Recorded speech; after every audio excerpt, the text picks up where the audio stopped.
husband's funeral, a 35-year-old woman in a designer black dress stood up and announced she was carrying his child and deserved half of everything, thinking I was just a devastated 70-year-old widow who would crumble under the shock.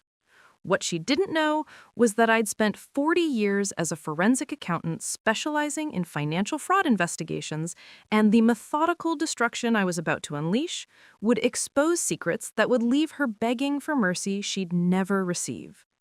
Follow my story to the end and comment what country you're watching from so I can see how far this incredible journey of justice reaches. At 70 years old, I thought I understood the depths of human deception and greed.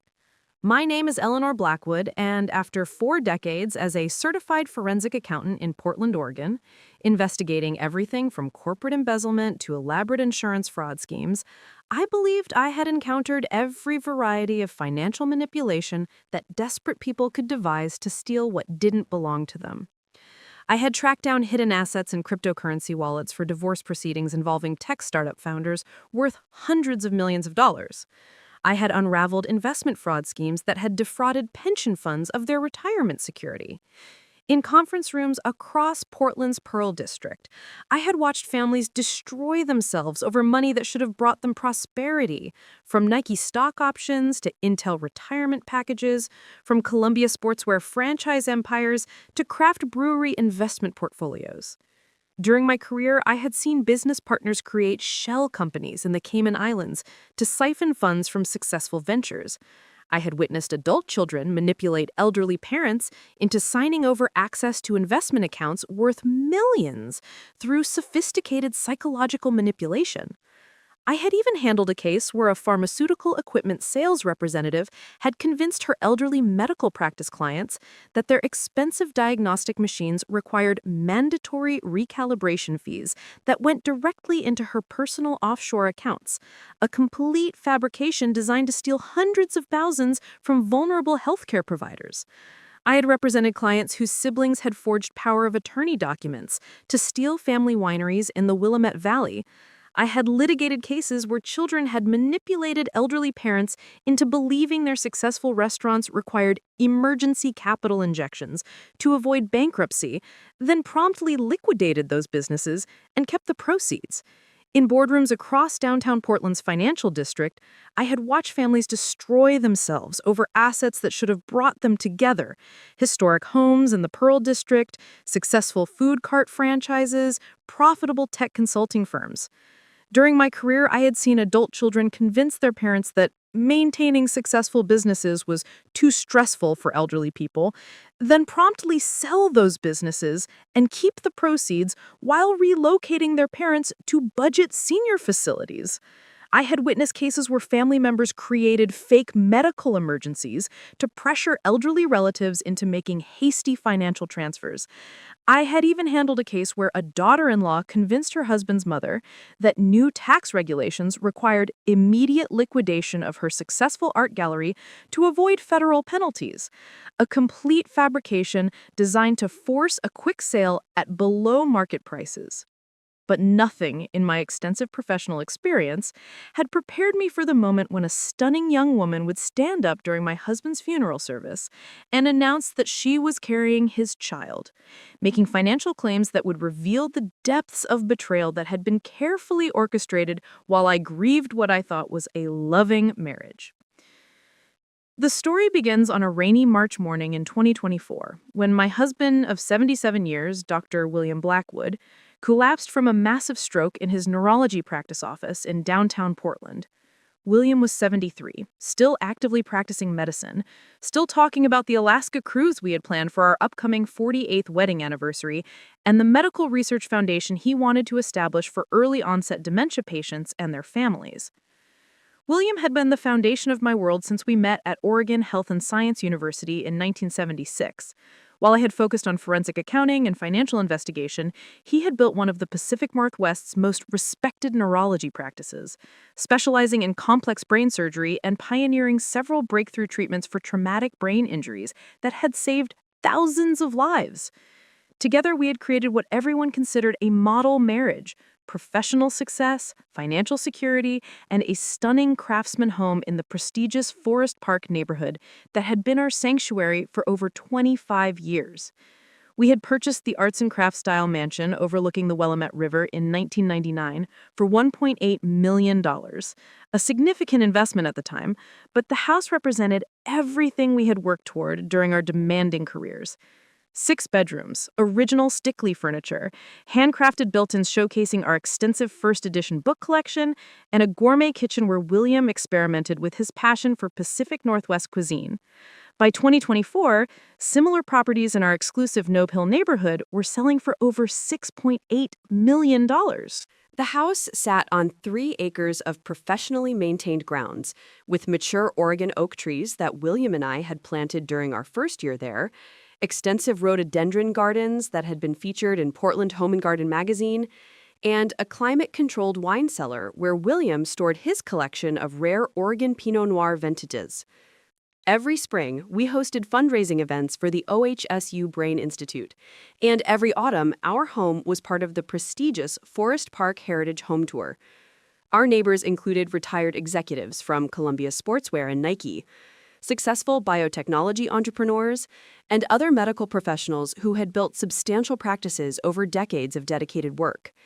It was a community of people who understood the value of expertise, the importance of maintaining historic properties, and the satisfaction that came from creating something lasting through professional excellence and community contribution. Our marriage had been childless by choice, a decision we had made together during our residency years when we realized that our demanding careers in neurology and forensic accounting would require complete dedication to achieve the level of professional success we both wanted. We had never regretted this decision. Instead, building a life together that was rich with international travel, professional achievement, and shared interests in wine collecting, rare book acquisition, and supporting local medical research initiatives.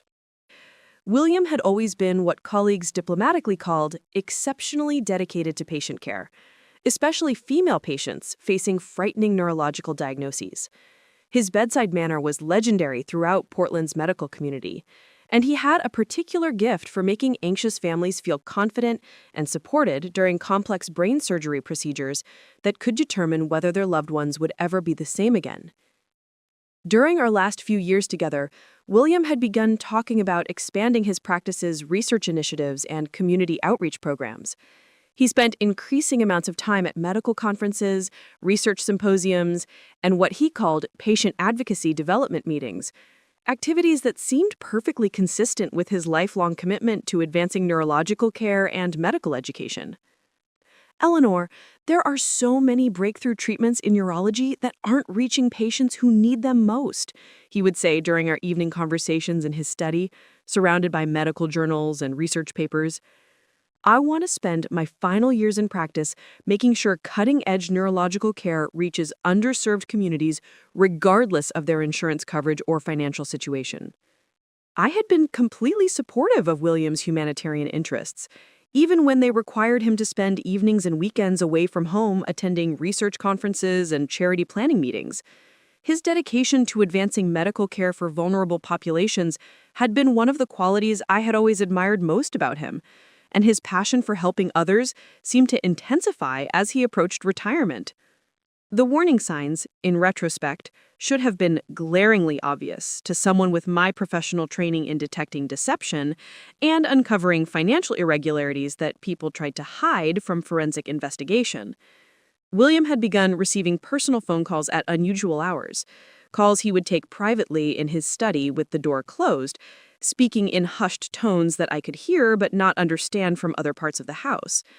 When I asked about these conversations, he would explain that they were consultations with colleagues about particularly complex cases or confidential planning calls for the Medical Research Foundation. You know how sensitive medical research funding can be, he would say with a slight smile when I mentioned the frequency of his private calls. The competition for grants is intense, and we have to be careful about protecting our research proposals until they're ready for formal submission. He had also started making cash withdrawals from our joint accounts in amounts that seemed inconsistent with his normal spending patterns and completely unnecessary given that we used credit cards for virtually all our purchases to maximize reward points. When I reviewed our monthly financial statements during my regular personal bookkeeping sessions, I noticed regular withdrawals of $3,000 to $4,000 that William explained as conference expenses that get reimbursed later and research-related costs that don't go through the practice's normal accounting system. He explained when I questioned the pattern of large cash withdrawals that the Medical Research Foundation requires some expenses to be handled as personal expenditures initially. It's related to grant compliance requirements. Everything gets reimbursed, but the initial payments have to come from personal funds to avoid conflicts of interest with the practice's clinical revenue. Most significantly, William had begun insisting on handling all of our estate planning and financial documentation personally, despite the fact that financial management and legal document analysis had always been my area of expertise in our marriage. Eleanor, you work so incredibly hard on other people's financial investigations and fraud cases, he would say when I offered to review our investment portfolios or update our comprehensive estate planning documents. Let me handle our personal finances and legal arrangements so you can focus your energy on the clients who really need your expertise to recover their stolen assets. At the time, I had interpreted William's increased involvement in our financial planning as thoughtful consideration for my workload and stress levels.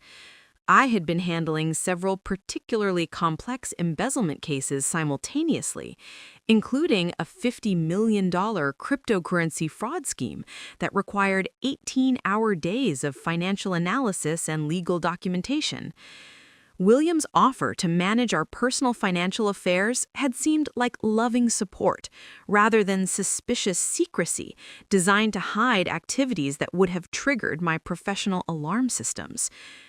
The most significant warning sign came in January 2024, when William had suggested that we should comprehensively update our estate planning to reflect current tax laws and new regulations affecting medical practice ownership and research foundation management. I've been consulting with some colleagues about how recent changes in healthcare legislation might affect physicians' estate planning, especially for doctors involved in medical research and foundation work, he explained during what I thought was a casual conversation about our financial planning. We should make sure our will and financial arrangements are optimized for the current legal environment and structured to support the research foundation after we're gone. William arranged for us to meet with a new estate planning attorney, someone he had found through medical research colleagues' recommendations, rather than the lawyer we had worked with successfully for over 20 years. The new attorney, Jonathan Reed, had an office in Lake Oswego and specialized in what he called medical professional estate planning with research foundation integration. During our initial meeting with Reed, William was unusually assertive about specific provisions he wanted included in our updated will and financial arrangements. He insisted on language that would provide immediate liquidity for estate settlement and research foundation funding, and streamlined asset distribution to avoid probate complications that could affect ongoing medical research projects. Eleanor and I want to make sure that if anything happens to either of us, the survivor has immediate access to financial resources without legal delays that could interfere with important medical research initiatives, William explained to the attorney with an intensity that seemed slightly excessive for routine estate planning. We've seen too many medical colleagues' research projects collapse because of probate court complications during family transitions. The new estate planning documents William insisted on included provisions that seemed unnecessarily complex for our straightforward financial situation and well-established research foundation plans. There were multiple trust arrangements, detailed instructions for expedited asset distribution to legitimate beneficiaries, and specific language about recognition of all valid claims on estate assets, including obligations related to medical research commitments and patient care responsibilities. We need to make sure the estate planning covers all possible scenarios, Williams said when I questioned some of the more unusual provisions. Medical research involves complex obligations and commitments that regular estate planning might not address adequately. I had signed the documents because I trusted Williams' judgment and assumed that his medical research colleagues had provided sound advice about estate planning for healthcare professionals involved in foundation work and ongoing research projects. My expertise was in investigating other people's financial deceptions and uncovering hidden assets, not in recognizing when my own husband was preparing legal frameworks for posthumous betrayal.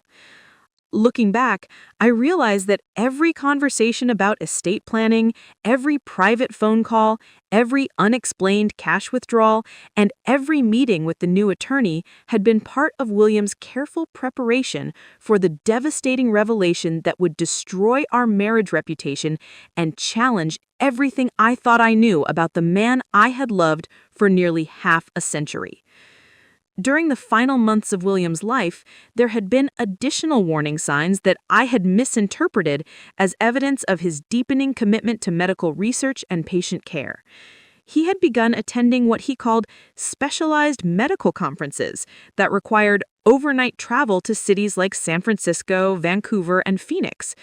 These conferences never appeared in medical journals or professional publications, and William was always vague about the specific topics or colleagues involved. The Research Foundation work requires networking with very specialized groups. These aren't the kind of large conferences that get publicized.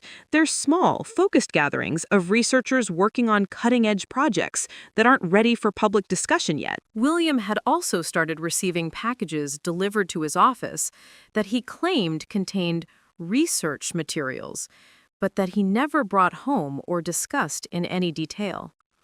His office staff, who had worked with him for over 15 years, mentioned to me during social gatherings that Dr. Blackwood seemed to be receiving a lot of personal deliveries that weren't related to patient care or his normal research activities. Dr. Blackwood has been getting packages addressed to him personally, rather than to the practice. His longtime medical assistant, Patricia, had mentioned during our holiday party in December. Usually, everything medical-related comes through our normal supply channels, but these seem to be personal items that he handles himself. Most tellingly, William had begun making comments about ensuring that all my responsibilities are properly handled if something happens to me, and he had started organizing his personal files and office documents with an obsessive attention to detail that seemed unusual for someone in good health who was planning to continue practicing for several more years. I want to make sure that if I'm ever unable to handle my obligations, everything is organized so that the people depending on me can continue to receive the support they need, he said during what would turn out to be our final conversation about his work and future plans. At the time, I had interpreted these comments as evidence of William's characteristic thoroughness and his sense of responsibility towards his patients and research commitments. Now I understand that he was preparing for contingencies related to obligations I knew nothing about. The funeral service for William was held at Trinity Episcopal Cathedral in downtown Portland, with attendance from medical colleagues who had known him for decades, neighbors from Forest Park who had shared countless social gatherings, and friends from our wine club and medical charity organizations. William had been beloved and respected throughout Portland's medical community, and the turnout of over 300 people reflected the profound impact he had made on colleagues, patients, and families during his distinguished career in neurology. I sat in the front pew wearing the black Chanel suit William had bought me for our 45th wedding anniversary, surrounded by people offering condolences and sharing memories of William's groundbreaking medical research, his compassionate patient care, and his generous support of medical education and research initiatives. The service was beautiful and dignified, exactly the kind of celebration of life that William would have wanted to honor his decades of service to the medical community. Reverend Morrison delivered a moving eulogy that captured William's dedication to advancing neurological care and his commitment to ensuring that cutting-edge medical treatments reached patients regardless of their financial circumstances. Colleagues spoke about William's innovative surgical techniques, his mentorship of young physicians, and his vision for medical research that could transform treatment for neurological conditions. But as the formal service concluded and Reverend Morrison invited attendees to share personal memories of William's life and impact, a woman I had never seen before stood up in the back of the cathedral. She was breathtakingly beautiful, perhaps 34 or 35 years old, with striking blonde hair and green eyes, wearing an expensive black Armani dress that elegantly showcased an unmistakable pregnancy. She walked confidently down the center aisle as 300 people turned to watch her approach the front of the cathedral, her heels clicking on the marble floor in the sudden silence that had fallen over the congregation. "Excuse me," she said in a clear, educated voice that carried throughout the sanctuary. "I apologize for interrupting this beautiful service, but I believe there are some important aspects of William's life that should be acknowledged today." The cathedral fell completely silent as this mysterious, elegant woman stood at the front near William's casket, looking directly at me with an expression that combined what appeared to be genuine sympathy with unmistakable determination and confidence. "My name is Isabella Thornfield. I've been William's partner for the past 4 years, and I'm 6 months pregnant with his child." The collective gasp from the congregation was audible throughout the cathedral, but Isabella continued speaking with calm professional confidence that suggested she had planned and rehearsed this moment carefully. William and I had discussed how and when to share news of our relationship and our pregnancy with his family and colleagues. He was concerned about causing unnecessary stress and complications during what should be a joyful time preparing for our child's arrival. Given the circumstances, however, I felt it was important that everyone understand the complete picture of William's life, his commitments, and his love. I felt the blood drain from my face as this stunning young woman, who appeared to be nearly 40 years younger than me, announced that my husband of 47 years had been living an entirely secret life that included planning a family with someone I had never heard of during nearly 50 decades of what I had believed was a devoted marriage. William spoke about Eleanor often and always with tremendous respect, affection, and gratitude for the beautiful life they had built together, Isabella continued, looking directly at me with what appeared to be genuine compassion mixed with quiet confidence. But he also wanted everyone who knew him to understand that he had found deep love again and was committed to being a devoted father to our child. "I'm not here to cause additional pain during this already difficult time," she said, her tone becoming more businesslike while maintaining an undertone of sympathy. "But I think it's important that we have an honest conversation about how William's estate and financial obligations will be handled to ensure appropriate support for his child and recognition of the commitments he made to our future together." As Isabella Thornfield stood in front of my husband's casket, announcing her pregnancy and making what sounded like carefully planned financial claims on his estate, I realized that everything I thought I knew about my marriage, my husband, and my secure future had just been systematically destroyed in front of 300 people who had come to honor William's memory and offer support during my time of grief. The woman I had never seen before was not only claiming to have been William's secret partner for 4 years, she was positioning herself as someone with legitimate financial claims on everything William and I had built together during nearly half a century of marriage, professional success, and shared life.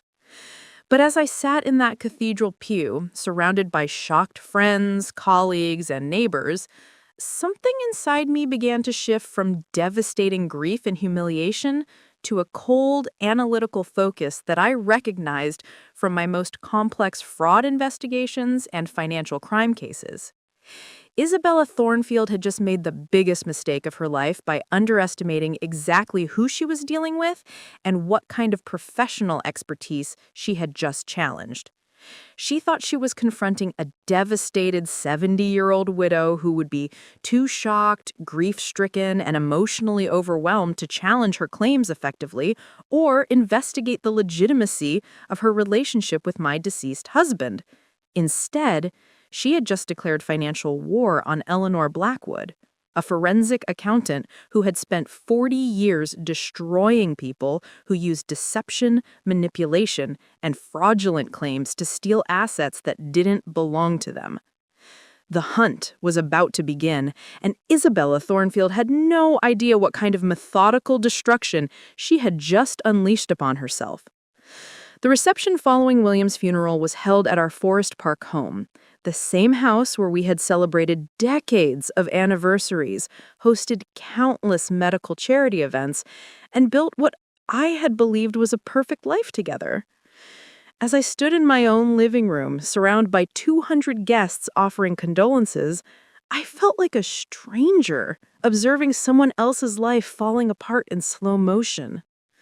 Isabella Thornfield had positioned herself strategically near the entrance, graciously accepting sympathy from William's colleagues and friends, as if she were a legitimate widow, rather than someone who had just destroyed a 47-year marriage with a single announcement. She moved through the crowd with elegant confidence, her pregnancy drawing protective concern from people who assumed she must be a beloved family member I had somehow failed to mention during years of social gatherings. Eleanor, dear, we had no idea William had such a close family friend. Isabella seems absolutely devastated by his loss. You're so gracious to include her in this difficult time. I watched in stunned silence as Isabella accepted these condolences with appropriate grief while simultaneously working the room like a political candidate at a fundraising event. She was collecting business cards, making notes in a small leather journal, and engaging in what appeared to be serious conversations with William's most successful colleagues and wealthiest friends. Mrs. Blackwood, Isabella approached me as the reception began winding down. I wonder if we could speak privately about William's wishes and the arrangements he made for our child's future. Standing in my own kitchen, the kitchen where William and I had shared morning coffee for over 20 years, I found myself facing a woman who claimed to have been carrying on a 4-year relationship with my husband without my knowledge. Isabella, I don't know what kind of relationship you think you had with my husband, but William and I were happily married for 47 years. We had no secrets from each other. Isabella's expression shifted slightly, and for the first time, I saw something calculating behind her sympathetic facade. Eleanor, I understand this must be incredibly difficult to process while you're grieving. William was very concerned about how this news would affect you, which is why we had planned to wait until after the baby was born to have this conversation.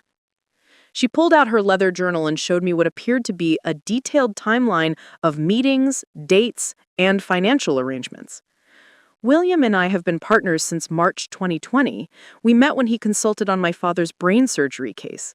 Our relationship developed gradually, but it became serious very quickly when we realized how much we had in common professionally and personally. Professionally? I'm a medical research coordinator specializing in neurological studies. I've been working with several Oregon hospitals to develop new treatment protocols for early onset dementia. William and I collaborated on research projects before we became personally involved.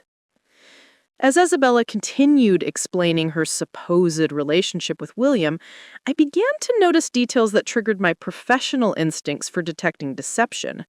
Her story was remarkably detailed and well-rehearsed, but there were inconsistencies in her timeline and gaps in her knowledge about William's actual research work and professional commitments.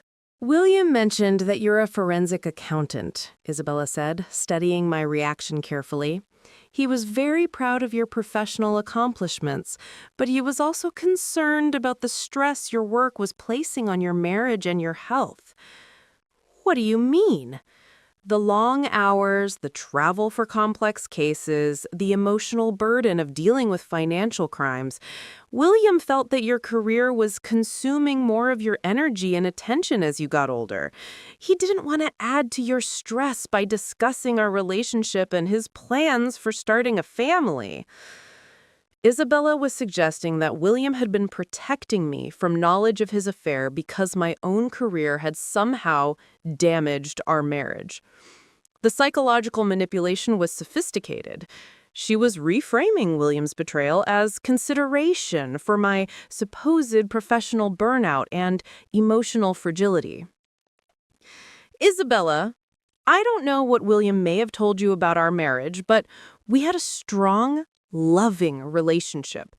We supported each other's careers and made all major decisions together. Of course you did, Isabella replied smoothly. But William also recognized that at 70, you might be looking forward to a quieter retirement lifestyle, while he still felt energetic enough to take on the challenges and joys of raising a child. She was painting William's affair as a practical arrangement between two people at different life stages, rather than a betrayal of marriage vows and trust. I need to see documentation of this supposed relationship, I said, drawing on my forensic training to demand evidence rather than accepting claims at face value. Isabella reached into her designer purse and produced a folder containing what appeared to be photographs, restaurant receipts, hotel confirmations, and even what looked like love letters in William's handwriting. I brought these because I knew you would need to see proof, she said, arranging the documents on my kitchen table. William was very careful about documenting our relationship because he wanted to ensure that our child would be properly provided for in his estate planning. The photographs showed William and Isabella at restaurants I didn't recognize, walking together through parks I had never visited with him, and embracing in what appeared to be hotel rooms during his supposed medical conferences. The images spanned several years and showed a progression from professional meetings to intimate personal moments. The restaurant receipts were dated during evenings when William had told me he was attending medical conferences or research meetings. The hotel confirmations corresponded to his overnight trips to cities like San Francisco and Vancouver, trips I had believed were related to his neurological research work. Most disturbing were handwritten notes that appeared to be in William's distinctive penmanship. The letters discussed future plans, expressed love for Isabella, and made references to their unborn child and financial arrangements for their life together. This is impossible, I said, studying the documents that seemed to provide overwhelming evidence of a relationship I had never suspected. William would never have hidden something this significant from me. Eleanor, William loved and respected you deeply, but he also fell in love with me and wanted to become a father. He was trying to find a way to handle this transition that would cause the least pain for everyone involved. Transition? William had planned to discuss divorce with you after our child was born. He wanted to ensure that you were financially secure and emotionally prepared for the change before we formalized our relationship and started our family. The words hit me like physical blows. According to Isabella, William hadn't just been having an affair, he had been planning to leave me for her after nearly half a century of marriage. He made financial arrangements to ensure your security, Isabella continued, producing another set of documents. William established a trust fund that would provide you with comfortable income for the rest of your life, along with enough assets to purchase a condominium or townhome in a nice senior community. I was looking at documents that suggested my husband had been planning to divorce me, keep most of our joint assets for his new family, and relocate me to senior housing with a modest trust fund, all while I had believed we were planning our retirement years together. Isabella, even if these documents are legitimate, William is deceased. Our marriage was never legally dissolved, which means I inherit his estate according to Oregon law, not according to plans he may have made with you. Isabella's sympathetic expression shifted to something more businesslike and confident. Actually, Eleanor, William's estate planning was quite sophisticated.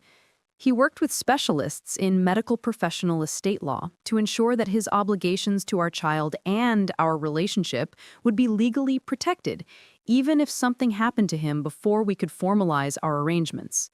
She produced yet another folder, this one containing documents I recognized from our meeting with Jonathan Reed, the estate planning attorney William had insisted we consult. The updated will William signed includes specific provisions recognizing his paternal obligations and ensuring that his child receives appropriate inheritance, regardless of the timing of other legal arrangements. I studied the will provisions that William and I had signed together, seeing them now with completely different understanding. The language about recognition of all legitimate beneficiary claims and obligations related to medical research commitments and patient care responsibilities suddenly made sinister sense. William structured the will language to include provisions for our child without explicitly mentioning our relationship because he wanted to protect you from immediate shock while ensuring our child's legal rights were established, Isabella explained. Are you saying that William's new will includes inheritance provisions for your baby? I'm saying that William's will recognizes his obligations to all legitimate beneficiaries, including any children he may have fathered. Once paternity is established through DNA testing, our child will be entitled to a significant portion of William's estate. The legal implications were staggering. If Isabella could prove that William was the father of her child, she would have legitimate claims on his estate that could override my rights as his surviving spouse. Isabella, even if everything you're telling me is true, you can't prove paternity now that William is deceased. Actually, I can. William provided DNA samples for paternity testing several months ago when we first confirmed the pregnancy. The results are already documented and certified by a medical laboratory. She showed me laboratory reports from Pacific Northwest Genetics confirming that DNA samples from William B. match the genetic profile of Isabella's unborn child with 99.7% probability of paternity. The evidence was overwhelming and professionally documented. Either Isabella had orchestrated an elaborate fraud involving forged documents, fake photographs, and false laboratory reports, or my husband of 47 years had been living a secret life that included planning to abandon me for a woman 40 years younger than me. There's something else we need to discuss, Isabella said, her tone becoming more direct and businesslike. William's financial obligations to our child begin immediately, and some of his estate assets may need to be liquidated quickly to ensure proper support during my pregnancy and after the birth. What kind of obligations? Medical expenses, living costs, childcare preparation, and establishment of appropriate housing for a family. William had planned to handle these expenses personally, but now they become estate obligations that need immediate attention. Isabella produced a detailed budget showing estimated costs of $15,000 monthly for her pregnancy-related medical care, living expenses, and preparation for the baby. The calculations projected ongoing costs of $25,000 monthly for childcare, education, and family housing. These seem like excessive estimates for basic childcare costs, I said, applying my forensic accounting skills to analyze her financial projections. Eleanor, William and I discussed providing our child with the best possible advantages, private schools, cultural opportunities, travel, and eventually Ivy League education. These projections reflect the kind of life William wanted to give his child. The monthly support Isabella was claiming would require annual payments of over $300,000, which would quickly exhaust estate assets without considering my own living expenses and the costs of maintaining our home and William's medical practice. Isabella, even if your paternity claims are valid, these support requirements seem designed to consume the entire estate rather than provide reasonable childcare. William's child deserves the same quality of life and opportunities that William enjoyed. Providing adequate support for his heir was his highest priority. As Isabella continued outlining her financial expectations, I began to notice patterns that triggered my forensic instincts for identifying fraudulent claims and financial manipulation schemes. Her documentation was remarkably comprehensive and professionally prepared, but it was almost too perfect. The photographs, receipts, and hotel records created a complete narrative, but they felt staged rather than organic. The legal documents were sophisticated, but contained language that seemed designed to maximize her financial claims rather than reflect genuine estate planning. Most significantly, Isabella's knowledge of William's professional work and personal interests was detailed but superficial. She could discuss his research projects and medical colleagues, but she made subtle errors about his specific expertise and long-term professional relationships that suggested her information came from research rather than intimate personal knowledge. Isabella, I need time to review all of this documentation with my own legal counsel before we discuss any financial arrangements, I said, drawing on my professional training to avoid making commitments under pressure. Of course, Isabella replied, but her tone suggested impatience with my caution. But I hope you understand that some of these financial obligations are time-sensitive. Pregnancy-related medical expenses can't be delayed, and I need to make housing arrangements appropriate for raising William's child. What kind of housing arrangements? William and I had discussed purchasing a larger home in the West Hills, something with space for a growing family and appropriate amenities for entertaining his medical colleagues and research partners. Isabella was talking about buying expensive real estate with estate funds, while I was still processing the existence of her supposed relationship with my husband. We also need to consider the impact on William's medical practice and research foundation, she continued. As the mother of his child, all need to be involved in decisions about how those assets are managed and eventually transferred. She was positioning herself not just as a beneficiary of William's estate, but as someone who should have decision-making authority over his professional legacy and business interests. Isabella, you seem to have very detailed plans for managing William's estate and continuing his work. How long have you been developing these arrangements? William and I spent months discussing how to ensure his medical practice and research work would continue successfully, while also providing security for our family. He wanted to make sure his professional legacy would benefit our child. The level of detailed planning Isabella described would have required extensive time and preparation. If her claims were true, William had been preparing for a complete life transition that would have eliminated me from his personal and professional future. As the evening progressed and the last guests departed, Isabella and I sat in my living room, surrounded by sympathy flowers and condolence cards from people who had known William and me as a devoted couple, discussing the destruction of everything I had believed about my marriage and my future. Eleanor, I know this is overwhelming, but I want you to understand that William never stopped caring about you. He just recognized that you were at different stages of life and wanted different things. What do you mean? You've had a successful career and a fulfilling marriage. At 70, you're ready to slow down and enjoy retirement. William still felt young and energetic enough to experience fatherhood and build a new kind of family life. Isabella was framing William's betrayal as a natural progression based on our age difference, rather than acknowledging the devastating impact of his deception and abandonment. William also recognized that managing his medical practice and research foundation would become too demanding for you as you got older. Having a younger partner who could handle those responsibilities while also raising his child seemed like a practical solution. She was suggesting that I was too old to be useful to William in his professional and personal life, and that replacing me with a younger woman was a logical upgrade rather than a betrayal. The psychological manipulation was sophisticated and cruel. Isabella was using my age and my grief to convince me that accepting her claims and financial demands was more reasonable than fighting for my rights as William's legal spouse. Isabella, I seem to have very detailed plans for managing William's estate and continuing his work. How long have you been developing these arrangements?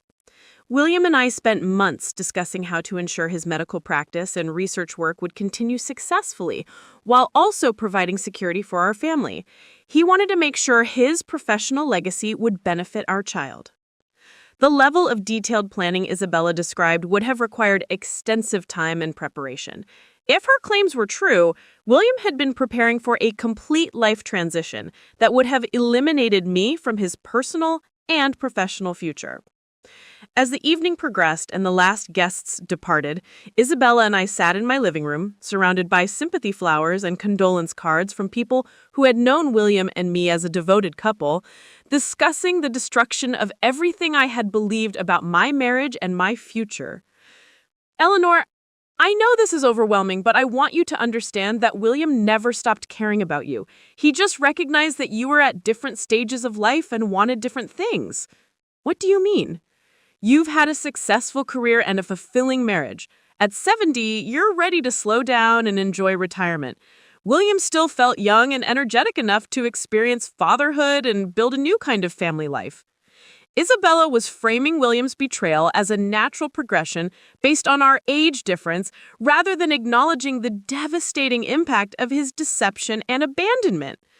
William also recognized that managing his medical practice and research foundation would become too demanding for you as you got older. Having a younger partner who could handle those responsibilities while also raising his child seemed like a practical solution. She was suggesting that I was too old to be useful to William in his professional and personal life, and that replacing me with a younger woman was a logical upgrade rather than a betrayal. The psychological manipulation was sophisticated and cruel. Isabella was using my age and my grief to convince me that accepting her claims and financial demands was more reasonable than fighting for my rights as William's legal spouse. I need to understand something, I said, drawing on my forensic training to ask direct questions about the timeline and logistics of her alleged relationship with William.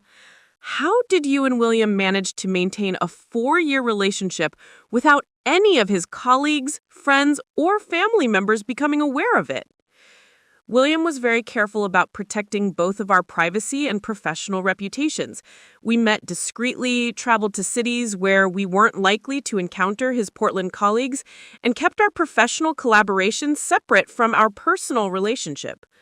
But William's schedule was quite full with his practice, research work, and our social commitments. When did you spend time together? The medical conferences he attended, research meetings in other cities, and some evening hours when you were working late on complex cases. William mentioned that your forensic accounting work often required long hours and extensive travel. Isabella was suggesting that William had used my own professional commitments as opportunities to conduct his affair, implying that my career had somehow created space for his betrayal. Isabella, I'm going to need independent verification of your claims before we proceed with any discussion of financial arrangements. That means DNA testing through a laboratory I select, verification of the timeline and locations of your supposed relationship, and review of all financial documents by forensic accountants. For the first time, Isabella's confident composure showed signs of strain. Eleanor, I understand your need for verification, but I hope we can handle this discreetly. William wouldn't have wanted his personal relationships to become public in ways that might damage his professional reputation or create complications for his medical practice. William's reputation isn't my primary concern at this point. My priority is protecting my rights as his legal spouse and ensuring that any claims on his estate are legitimate. Of course, Isabella said quickly, but I noticed her hands were trembling slightly as she gathered her documents. I just think William would have preferred that we handle this as a family matter rather than involving outside investigators in legal proceedings. As Isabella prepared to leave my home that evening, she made one final statement that revealed more about her true character than anything she had said during our hours of conversation. Eleanor, I hope you'll consider what's best for everyone involved, including William's memory and his child's future. Sometimes the most loving thing to do is step aside gracefully and allow younger people to handle responsibilities that might be too demanding for someone your age. Standing in my doorway, watching this pregnant woman walk to her car after destroying my understanding of my 47-year marriage, I realized that Isabella Thornfield had made a critical error in her approach to manipulating me. She had assumed that I would be too devastated, too confused, and too intimidated by her apparent documentation to challenge her claims effectively. She had underestimated the difference between a grieving widow and a forensic accountant who had spent 4 decades destroying people who used sophisticated deception to steal assets that didn't belong to them. As I locked the door of my home that night, surrounded by the remnants of William's funeral reception and Isabella's shocking revelations, I felt something I hadn't experienced since my first major fraud investigation, the cold, methodical focus that had made me one of Oregon's most effective forensic accountants. Isabella Thornfield thought she was dealing with a vulnerable 70-year-old widow who could be manipulated into accepting her version of events and surrendering most of her deceased husband's estate. Instead, she had just made the biggest mistake of her life by attempting to defraud Eleanor Blackwood, someone who had built her career on exposing exactly the kind of sophisticated financial manipulation that Isabella was attempting to execute. The hunt was about to begin, and Isabella had no idea what kind of professional destruction she had just unleashed upon herself. Tomorrow, I would begin applying 40 years of forensic accounting expertise to determine whether Isabella's claims represented the devastating truth about my husband's secret life or the most elaborate fraud scheme I had ever encountered. Either way, she was about to discover that underestimating Eleanor Blackwood was the most expensive mistake she would ever make. The morning after Isabella's devastating revelations, I sat in my home office at 5 a.m., surrounded by 40 years of forensic accounting expertise and case files that had taught me to recognize every variety of fraud imaginable. The coffee was strong, my mind was clear, and for the first time since William's death, I felt the familiar surge of professional focus that had made me one of Oregon's most effective fraud investigators. Isabella Thornfield had made a critical mistake by presenting her claims to someone who had spent 40 decades detecting sophisticated financial deception.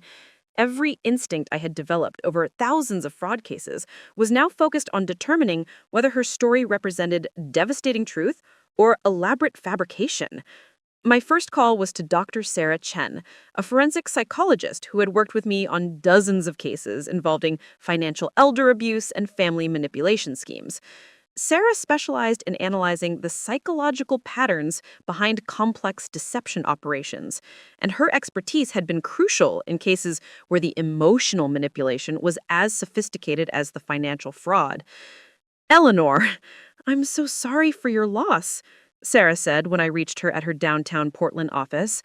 "I heard about William's death through the medical community. How are you holding up?" "Sarah, I need your professional help with something that may be the most complex case either of us has ever encountered. Someone is making claims about my deceased husband that involve either devastating personal betrayal or sophisticated financial fraud targeting a recent widow." I spent 30 minutes outlining Isabella's claims, the documentation she had presented, and my growing suspicions about inconsistencies in her story. Sarah listened with the analytical attention she brought to her most challenging forensic evaluations. "Eleanor, what you're describing fits several patterns we see in sophisticated financial fraud targeting elderly victims, particularly recent widows with substantial assets. The psychological manipulation techniques, the comprehensive documentation, and the pressure for immediate financial decisions all suggest professional execution rather than organic family drama." "What kind of patterns?" Marcus, I need you to conduct the most thorough background investigation of your career. Either my husband was living a secret life that destroys everything I believed about our marriage, or someone is running an elaborate fraud operation targeting my estate. What do you need me to investigate? Everything. Isabella Thornfield's background, employment history, financial records, medical history, previous relationships, family connections, and any evidence of involvement in similar schemes targeting other widows or widowers. Marcus agreed to begin immediate comprehensive investigation into Isabella's background and claims. His network of contacts in law enforcement, medical communities, and financial institutions would allow him to verify or debunk her story within days rather than weeks. Eleanor, if this is fraud, it's sophisticated enough that it probably isn't her first attempt. People who run operations this complex usually have patterns of previous victims or failed schemes that leave tracks we can follow. My third call was to Jennifer Walsh, a forensic document examiner who had testified as an expert witness in dozens of fraud cases involving forged signatures, altered documents, and fabricated records. Jennifer's technical expertise could determine whether Isabella's documentation was authentic or professionally manufactured. Jennifer, I need you to analyze what may be the most sophisticated document fraud I've ever encountered, I said, explaining Isabella's claims and the extensive documentation she had presented. Bring me everything she showed me, Jennifer replied immediately. Photographs, handwritten notes, legal documents, medical records, everything. If any of it is fabricated or altered, I'll find the evidence. Jennifer explained that modern document fraud had become extremely sophisticated, but forensic analysis could still detect telltale signs of manipulation, staging, or fabrication that would be invisible to someone not trained in document examination. The handwriting analysis alone will tell us whether those love letters were actually written by your husband or by someone imitating his penmanship. The photograph analysis can determine whether images were staged or digitally manipulated. The paper and ink analysis can verify whether documents were actually created on the dates they claim. By 10 a.m., I had assembled a team of forensic experts who would apply the same investigative techniques I had used to expose corporate embezzlement and financial fraud to determine the truth about Isabella's shocking claims. But as I prepared to launch this investigation, I received a phone call that would prove Isabella had made her second critical mistake in underestimating my professional capabilities and connections. Mrs. Blackwood, this is Detective Lisa Park from Portland Police Bureau's Financial Crimes Unit, the caller said. We understand you may have information about potential fraud targeting elderly victims in the Portland area. Detective Park, how did you know about my situation? We've been tracking a pattern of sophisticated fraud operations targeting recent widows and widowers with substantial estates. Your situation matches the profile of cases we've been investigating, and we'd like to discuss coordinating our efforts. Detective Park explained that the Portland Police Financial Crimes Unit had been investigating a series of elaborate fraud schemes targeting elderly people whose spouses had recently died. The operations were sophisticated enough to suggest organized criminal activity rather than isolated individual fraud attempts. We've documented at least 12 cases in the past 2 years where recent widows or widowers were approached by people claiming secret relationships with their deceased spouses, usually involving pregnancy or children that would create inheritance claims. How do these schemes typically work? The perpetrators research wealthy couples where one spouse is significantly older or in poor health. They gather extensive information about the couple's financial situation, social connections, and personal history. When the wealthy spouse dies, they approach the survivor with claims about secret relationships that include comprehensive documentation designed to support financial demands. Detective Park's description matched Isabella's approach almost exactly. The timing of her claims, the sophistication of her documentation, and her immediate demands for estate access all fit the pattern of organized fraud operations targeting vulnerable elderly victims. Detective Park, I'm a forensic accountant with 40 years of experience in financial fraud investigation. I'd like to propose that we coordinate our investigation into Isabella's claims with your broader investigation into these fraud operations. Mrs. Blackwood, that would be extremely helpful. Your professional expertise and direct involvement in this case could provide the evidence we need to expose and prosecute what we believe is a multi-million-dollar criminal organization. Within hours, I had transformed from an isolated grieving widow into the center of a coordinated professional investigation that would apply law enforcement resources, forensic expertise, and my own 40 years of financial crime experience to determine the truth about Isabella's claims. The investigation began with basic background verification that immediately revealed troubling inconsistencies in Isabella's story. Marcus Rodriguez's preliminary research into Isabella Thornfield's background produced results that raised immediate red flags about her credibility and motives.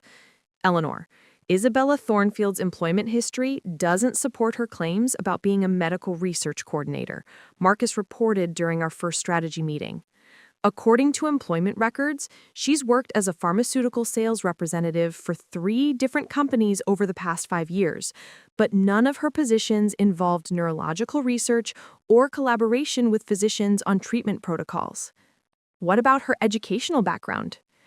She has a bachelor's degree in business administration from Portland State University, but no advanced education in medical research or healthcare administration. The neurological research expertise she claimed during your conversation appears to be completely fabricated. More significantly, Marcus had discovered that Isabella had been involved in at least 2 previous situations where she had made financial claims against elderly men following their deaths. In 2019, Isabella filed a paternity suit against the estate of Robert Morrison, a retired investment banker who died of cancer at age 68.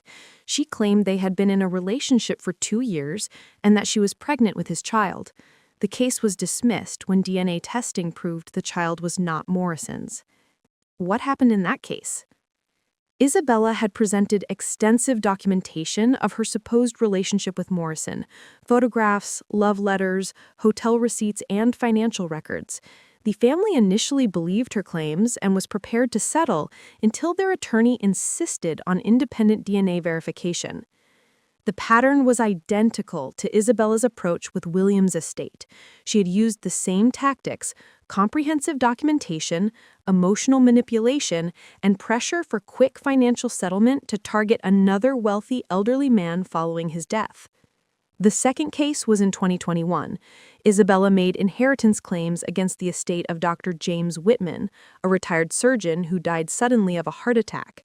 She claimed they had been secretly married in a ceremony in Nevada and that she was entitled to spousal inheritance rights. How was that case resolved?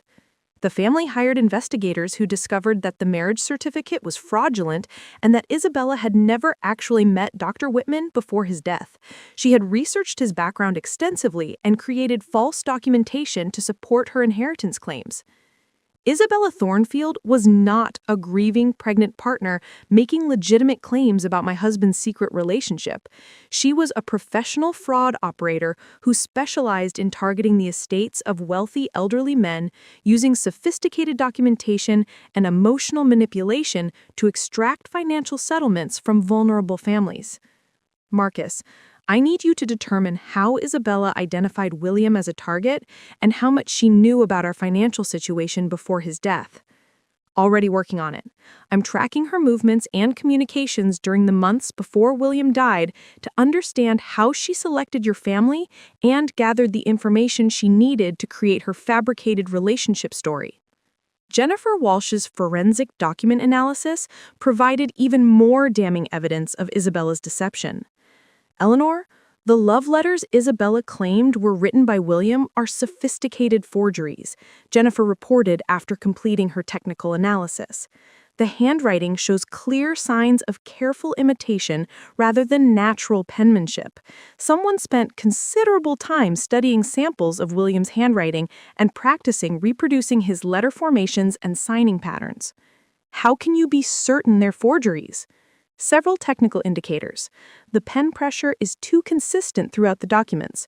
Real handwriting shows natural variations in pressure that are impossible to maintain during conscious imitation. The letter spacing and word formation patterns are too regular, suggesting deliberate copying rather than natural writing flow. More significantly, Jennifer's analysis of the paper and ink revealed that the letters had been written recently rather than over the 4-year period Isabella suggested. Someone created all of these love letters as part of a concentrated effort to build false documentation. The photographs showing William and Isabella together proved to be even more sophisticated fabrications.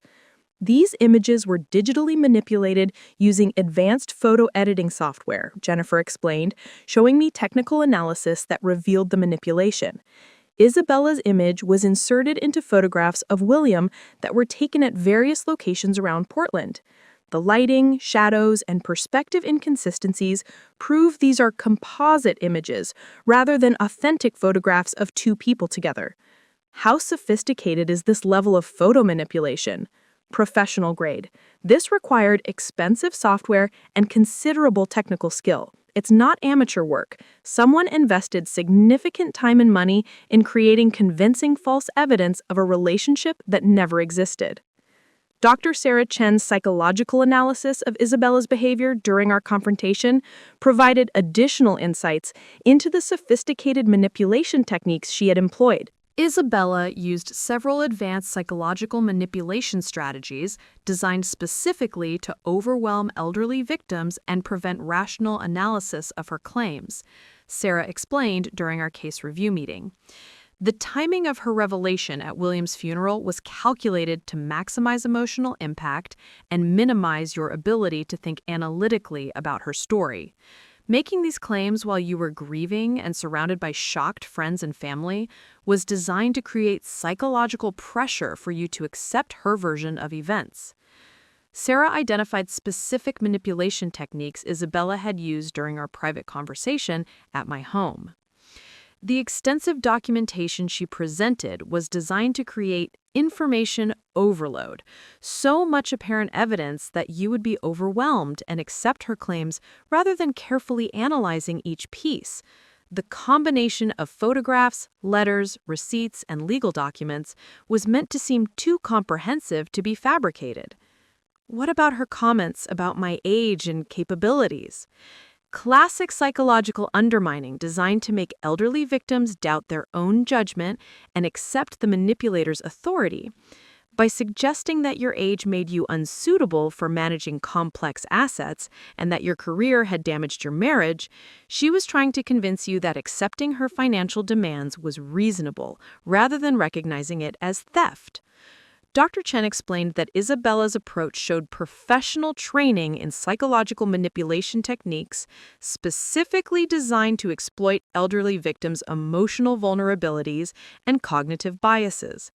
This isn't amateur manipulation, Eleanor. Isabella demonstrated sophisticated understanding of how to exploit grief, age-related insecurities, and social pressures to convince intelligent people to surrender substantial assets without legal resistance. Detective Park's coordination with other law enforcement agencies revealed that Isabella Thornfield was part of a much larger criminal organization that specialized in targeting wealthy elderly victims across multiple states.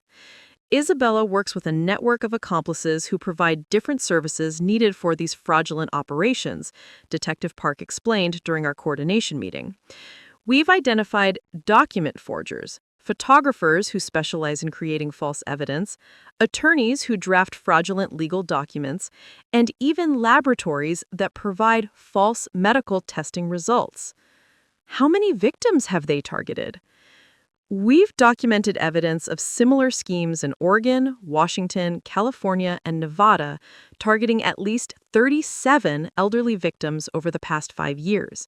The total financial losses exceed $45 million. The scope was staggering.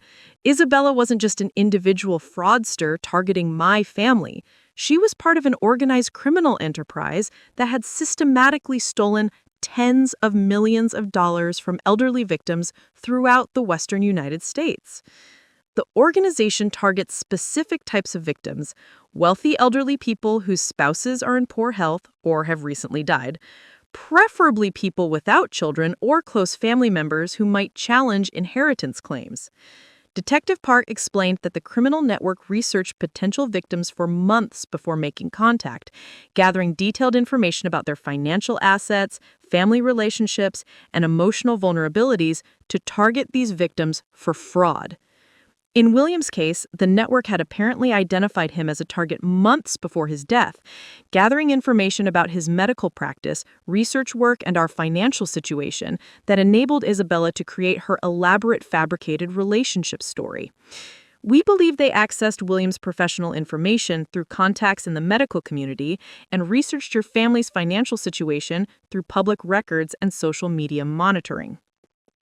Detective Park continued that Isabella had been surveilling our family for at least 6 months before William's death, attending medical conferences where William spoke, researching our neighborhood and social connections, and gathering the personal information she needed to create convincing false documentation. Isabella knew details about William's work, your home, and your family background because she had been studying your family extensively as part of targeting your estate for fraud. As the coordinated investigation revealed the full scope of Isabella's deception and her connection to organized criminal activity, I realized that her attempt to defraud my family was about to become her biggest mistake. She had assumed that a 70-year-old grieving widow would be too devastated and confused to recognize sophisticated fraud or too isolated to coordinate effective investigation and legal response. Instead, she had targeted Eleanor Blackwood, a forensic accountant with 40 years of experience detecting financial fraud, extensive professional connections in law enforcement and legal communities, and the analytical skills needed to expose even the most sophisticated criminal operations. The hunter was about to become the hunted, and Isabella Thornfield was about to discover that underestimating the wrong widow would lead to the destruction of her entire criminal organization. The evidence we were gathering wouldn't just expose Isabella's fraud against my family. It would provide law enforcement with the documentation needed to prosecute a multi-million-dollar criminal enterprise and recover stolen assets for dozens of elderly victims throughout the western United States. Isabella had come to my husband's funeral thinking she was executing another successful fraud operation against a vulnerable elderly victim. Instead, she had just walked into the most devastating professional investigation of her criminal career, and she had no idea what was about to destroy her completely. 3 weeks after Isabella Thornfield had stood up at my husband's funeral to announce her pregnancy and make claims on his estate, I sat in the downtown Portland offices of the FBI's Financial Crimes Task Force, surrounded by evidence that would destroy not just Isabella's fraud operation, but an entire criminal network that had been preying on elderly victims for years. The transformation had been remarkable. 3 weeks ago, I had been a devastated 70-year-old widow who believed her perfect marriage had been shattered by shocking revelations about her husband's secret life. Today, I was the key witness in a federal investigation that would result in the largest elder fraud prosecution in Oregon history. Mrs. Blackwood, said Special Agent Rebecca Torres, the FBI's lead investigator on organized financial crimes, the evidence you've helped us gather has exceeded our most optimistic expectations. This operation will shut down a criminal network that has stolen over $78 million from elderly victims across 6 states. The transformation had continued to expand as our investigation uncovered connections between Isabella's operation and similar fraud schemes throughout the western United States. What had begun as my personal fight to protect my husband's estate had evolved into a coordinated federal operation targeting organized criminal activity that had destroyed dozens of families. "How many total victims have you identified?" I asked. 63 confirmed victims, with evidence suggesting the network has been operating for over 8 years. The sophistication of their documentation, psychological manipulation techniques, and legal strategies indicates professional criminal organization rather than individual fraud attempts. Agent Torres explained that the investigation had revealed a comprehensive criminal enterprise that provided complete fraud services to people targeting elderly victims. The organization included document forgers, photographers, psychological manipulation specialists, corrupt attorneys, and even medical professionals who provided false testing results to support fraudulent claims. Isabella Thornfield is what we call a field operative, someone who makes direct contact with victims and executes the fraud schemes developed by the organization's leadership. The real masterminds are people most victims never meet. The morning of the coordinated arrests had arrived, and I was about to witness the culmination of the most complex investigation of my professional career. At 6 a.m. on April 15, 2024, federal agents simultaneously executed 17 search warrants and arrested 23 people across Oregon, Washington, California, and Nevada. The operation, codenamed Silver Strike, targeted every level of the criminal organization, from leadership to field operatives. I watched from an FBI surveillance van as agents arrested Isabella at her luxury apartment in the Pearl District, an apartment that our investigation had revealed was purchased with money stolen from previous elderly victims. She had been living a lifestyle funded entirely by fraud, using stolen assets to maintain the appearance of success that made her credible to new targets. Isabella Thornfield, you're under arrest for conspiracy to commit wire fraud, elder abuse, money laundering, and racketeering under federal RICO statutes, Agent Torres announced as Isabella was led away in handcuffs. The expression on Isabella's face was one of complete shock and disbelief. She had been so confident in her ability to manipulate elderly victims that she had never considered the possibility of encountering someone with the professional expertise and determination to expose her operation. Simultaneously, agents were arresting the network's leadership, including Dr. Michael Chen, no relation to my forensic psychologist, a disgraced physician who had been providing false medical documentation to support paternity and health claims, David Morrison, a former attorney who specialized in creating fraudulent estate planning documents, and Patricia Williams, a document forger whose work had been used in dozens of fraud operations targeting elderly victims. But the most significant arrest was Kenneth Reed, the criminal mastermind who had built and managed the entire operation. Reed was a former insurance investigator who had used his knowledge of estate law and family psychology to develop the sophisticated fraud techniques that had made the organization so successful. Reed created the psychological manipulation protocols, the documentation standards, and the victim selection criteria that made this organization extremely effective at identifying and exploiting vulnerable elderly targets.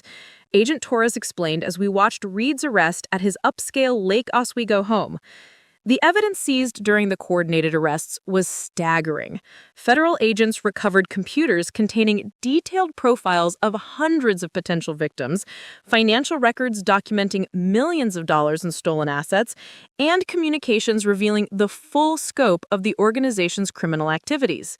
We found victim files dating back 8 years, containing personal information, financial details, family relationship analysis, and cytological vulnerability assessments for elderly people throughout the western United States, Agent Torres reported.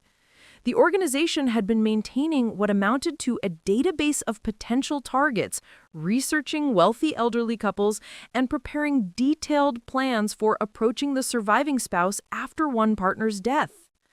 Among the seized evidence was a file labeled Blackwood, Eleanor, that contained extensive research about my family conducted months before William's death. The file included photographs of our home, analyses of our financial situation based on public records, psychological assessment of my likely responses to different manipulation techniques, and detailed planning for Isabella's approach to my family. They had been surveilling your family for over 6 months before William died, Agent Torres said, showing me the contents of my family's file. They researched William's medical practice, your professional background, your social connections, and your financial assets to determine the optimal strategy for Isabella's fraud operation. The file contained information that chilled me to my core. The criminals had identified William as a target, not because of any relationship with Isabella, but because their analysis suggested I would be a vulnerable elderly widow with substantial assets and limited family support who could be manipulated into surrendering estate assets without effective legal existence. They specifically targeted families where the elderly victim was professionally accomplished but emotionally isolated, believing that people like you would be too proud to seek help and too devastated by grief to recognize sophisticated fraud. The irony was profound. The criminal organization had selected my family precisely because they believed my professional background and social situation made me an ideal victim for their sophisticated manipulation techniques. Instead, my forensic accounting expertise and professional connections had enabled me to expose and destroy their entire operation. The federal trials began 8 months later, and the evidence we had gathered proved devastating for every member of the criminal organization. Isabella Thornfield pled guilty to federal conspiracy charges after our investigation made it impossible for her to maintain any credible defense. The forensic evidence of document forgery, photo manipulation, and false medical claims was overwhelming, and her pattern of targeting multiple elderly victims eliminated any possibility of claiming legitimate relationships or honest mistakes. "Your Honor," Isabella said during her sentencing hearing, "I want to apologize to Mrs. Blackwood and all the families my actions affected. I allowed greed and desperation to lead me into criminal behavior that caused tremendous pain to people who deserved compassion and respect during their most difficult times." Isabella was sentenced to 18 years in federal prison and ordered to pay restitution totaling $4.8 million to the victims of her various fraud schemes. Her luxury apartment, expensive car, and personal assets were seized and liquidated to provide victim compensation. Kenneth Reed, the organization's mastermind, received 28 years in federal prison. Dr. Michael Chen received 22 years and lost his medical license permanently. David Morrison was disbarred and sentenced to 19 years. Patricia Williams received 15 years for her role in document forgery. The coordinated prosecution resulted in total sentences exceeding 200 years of federal prison time and restitution orders totaling over $95 million. But beyond the criminal justice outcomes, the investigation had produced something even more significant: a comprehensive understanding of how organized criminals target elderly victims and detailed strategies for preventing similar crimes. Agent Torres offered me a consulting position with the FBI's Elder Justice Initiative, developing training programs for law enforcement officers and victim advocacy organizations. Mrs. Blackwood, your combination of forensic accounting expertise and direct experience as a targeted victim makes you uniquely qualified to help us protect other elderly people from similar crimes, Agent Torres explained. We need someone who understands both the technical aspects of financial fraud and the emotional impact on families who discover that their grief has been exploited for criminal gain. I accepted the position and spent the following 2 years developing comprehensive elder fraud prevention programs that were implemented by law enforcement agencies throughout the United States. The work was challenging, intellectually stimulating, and deeply meaningful. Exactly the kind of purpose I needed to rebuild my life after everything I had lost and discovered. The programs I created included psychological profiles of typical fraud operators, technical analysis of common documentation fraud techniques, and step-by-step investigative protocols that enabled local law enforcement to recognize and respond effectively to sophisticated elder fraud operations. The key insight from your case, I explained during training sessions with law enforcement officers, is that modern elder fraud has evolved far beyond simple telephone scams or email schemes. Today's criminals use sophisticated psychological manipulation, professional quality false documentation, and coordinated team approaches that can fool intelligent, educated elderly victims who would never fall for traditional fraud attempts. The training programs emphasized that elderly fraud victims weren't naive or incompetent people who made obvious mistakes. They were successful, intelligent individuals who were targeted by professional criminal organizations that specialized in exploiting the emotional vulnerabilities and social isolation that often accompany aging and spousal loss. Eleanor Blackwood's case demonstrates that effective response to elder fraud requires treating these crimes as organized criminal activity rather than individual deception. I would tell audiences of prosecutors and investigators. The people who commit these crimes are professionals who have refined their techniques through multiple victims and extensive planning. But the most unexpected development came 2 years after Isabella's arrest, when I received a letter that would challenge everything I thought I understood about justice, forgiveness, and the possibility of redemption. Mrs. Blackwood, Isabella's letter began, I know I have no right to contact you after the terrible things I tried to do to you and your family, but I wanted you to know that prison has given me the opportunity to understand the full scope of the damage I caused and to begin trying to make whatever amends might be possible. The letter continued for 4 pages, detailing Isabella's participation in prison rehabilitation programs, her work with other inmates who had committed crimes against elderly victims, and her growing understanding of the psychological trauma caused by elder fraud. I realize now that what I attempted wasn't just theft.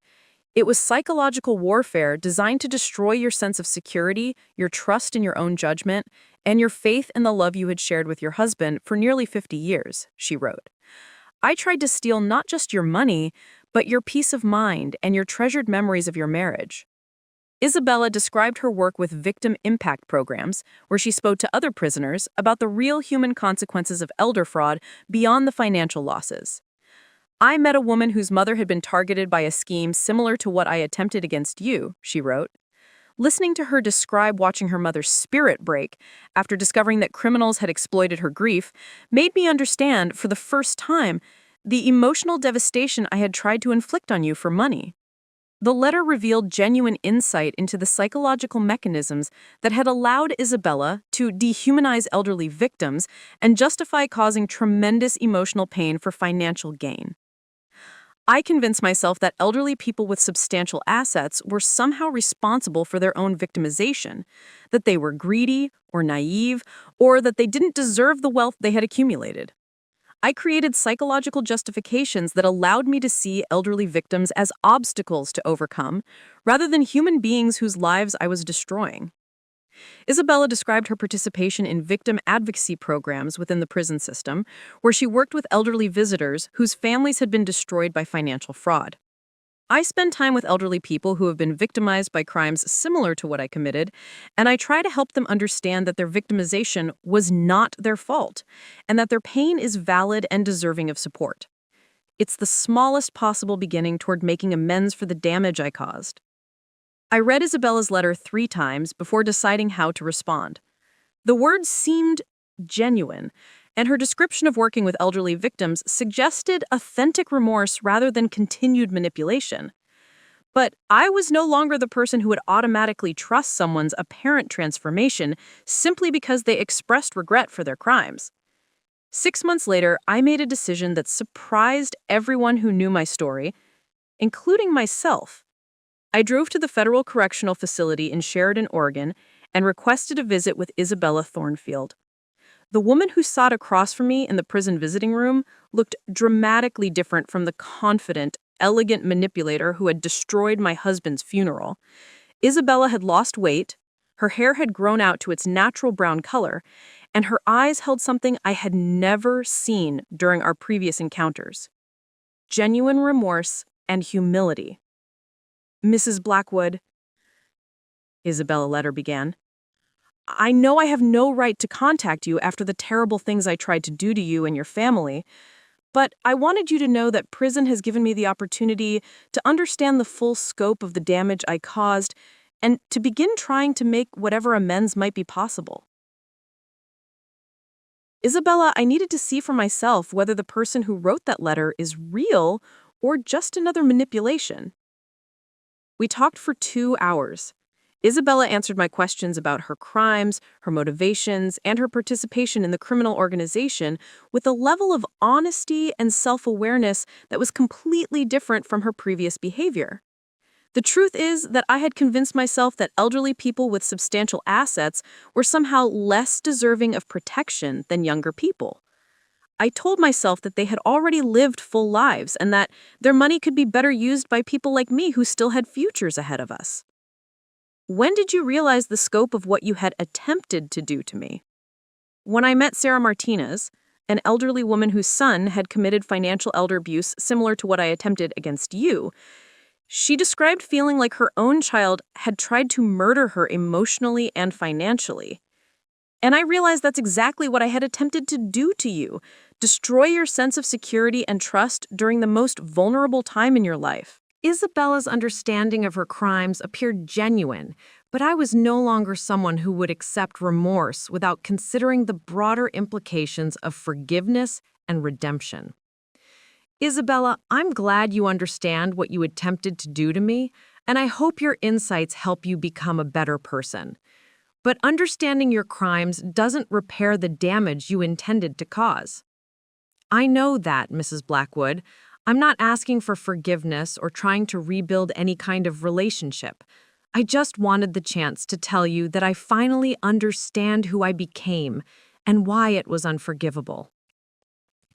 Isabella described her work with victim advocacy programs and her efforts to help other prisoners understand the real human impact of crimes against elderly victims. I speak to groups of prisoners about the psychological manipulation techniques we used and how they cause long-term trauma that goes far beyond financial losses, she said. I try to help people understand that elderly victims aren't just easy targets. They're human beings whose trust and vulnerability we exploited in the most cruel ways possible. I left that prison visit with complex emotions. Isabella seemed genuinely remorseful and appeared to be using her prison time productively to understand and atone for her crimes. But the damage she had attempted to inflict went beyond what personal transformation could address. She had tried to steal my home, destroy my marriage memories, and imprison me in psychological trauma while I grieved my husband's death. Those actions revealed character traits and capacity for cruelty that couldn't be erased by prison rehabilitation programs. By my 73rd birthday, 5 years after Isabella had stood up at William's funeral to announce her fraudulent pregnancy, I had built a life that was more purposeful and impactful than anything I had experienced during my previous career. My work with the FBI Elder Justice Initiative had expanded into a national consulting practice focused on elder fraud prevention and victim advocacy. I traveled throughout the United States, training law enforcement officers, social workers, and attorneys to recognize and combat sophisticated fraud operations targeting elderly victims. The programs I developed had helped protect thousands of elderly people from crimes similar to what Isabella had attempted against my family. The training materials I created were being used by agencies in all 50 states, and the investigative protocols I had developed had resulted in the prosecution of dozens of criminal organizations specializing in elder fraud. Most importantly, I had discovered that my experience as both a fraud victim and a forensic accounting professional gave me unique insights that were valuable to law enforcement and victim advocacy organizations. Mrs. Blackwood's case demonstrates that effective elder fraud prevention requires understanding these crimes as organized criminal enterprises rather than individual deception, wrote Agent Torres in her report to Congress on elder fraud prevention. Her combination of professional expertise and personal experience has been crucial in developing investigative and prevention strategies that protect vulnerable elderly Americans. My Forest Park home had been transformed from a family residence into the headquarters for the Eleanor Blackwood Foundation for Elder Protection, a nonprofit organization that provided training, resources, and advocacy for elderly fraud victims and their families. The formal dining room where I had first confronted Isabella's claims became a conference room where law enforcement officers learned to recognize sophisticated fraud patterns. William's study, where I had once believed our marriage was perfect and secure, became my office, where I wrote training materials and developed victim protection programs. The greenhouse where William had cultivated roses became a library containing the most comprehensive collection of elder fraud case studies and legal precedents in the country. Researchers and attorneys from across the nation visited to study the materials we had assembled. The house where Isabella had tried to convince me I was too old and confused to manage my own affairs had become an institution dedicated to protecting elderly people from criminals exactly like her. Isabella wanted to steal my assets and convince me that I was incompetent to manage my own life. Instead, her crimes had led to the discovery of professional strengths and purposes I had never fully realized, transforming my final decades into the most meaningful and impactful years of my life.